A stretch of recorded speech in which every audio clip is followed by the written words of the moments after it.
In the midst of this ruin, one institution remained standing.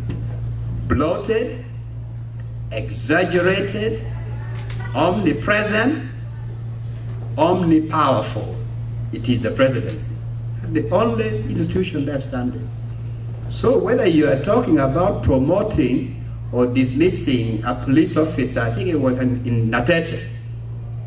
The president goes and says, I strip you of your rank because I heard that something happened here. No business of the president. His land in Shimoni College is a president who takes or gives it. It is somebody who should be given a tax break, completely arbitrary. Say, well, so and so, investor Mr. X, we will not tax anything that he brings in the country. Scholarships. You now have heard of something called State House scholarships. Huh? Isn't that an oxymoron, as they say in this country? What is the connection between State House and the award of scholarships? Scholarships are about Ministry of Education. And the Ministry of Education, there's supposed to be a commission, a regular commission of experts who receive applications, vet the application, and they award scholarship.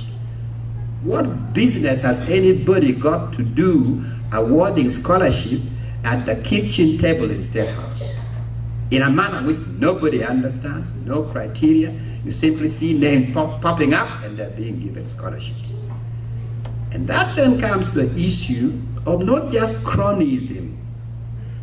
It's a combination of cronyism and nepotism in a manner which we've never seen in Uganda before.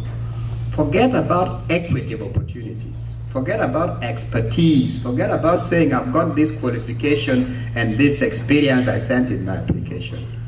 Everybody knows most appointments, most promotions are done on the basis of cronyism and the most unbelievable level of nepotism. Huh? This is the country that we are talking about. And to add to that, I've never seen in our country a situation in which, how shall I call it, in which the level of where does so and so come from? What last name does he bear? Does it begin with an M or does it begin with an O?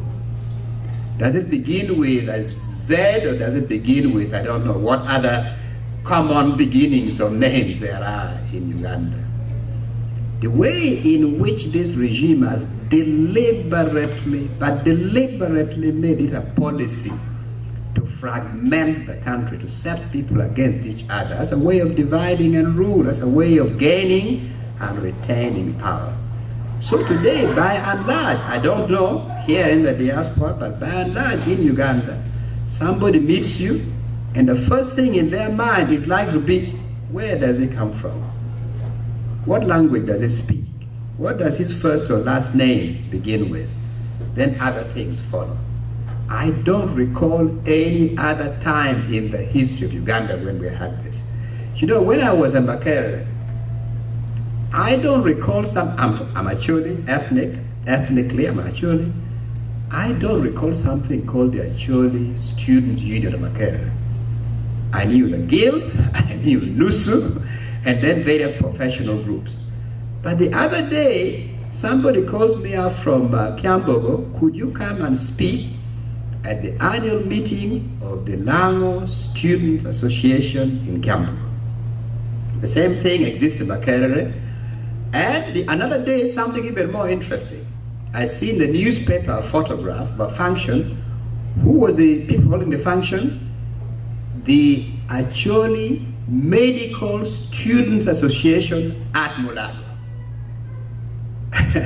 Now, it gives you an idea the level of fragmentation which has happened in the country, to what extent people have retreated, if you like, into their primordial wombs and the way they see themselves. So, that is the country that we have. And I'll say finally that there is alongside with this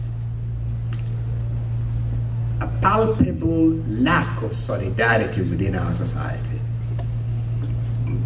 The sense of it's me, it's my family, it's my job, it's my house. But the sense of common belonging, the sense of helping out each other has been greatly weakened, I have to tell you.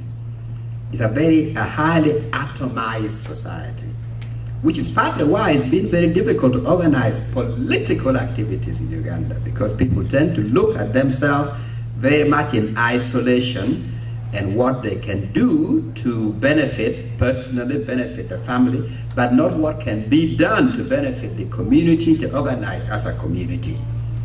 So this is partly what I mean by a country in grave crisis, a country on the verge of collapse, a country which is a shadow of what it used to be.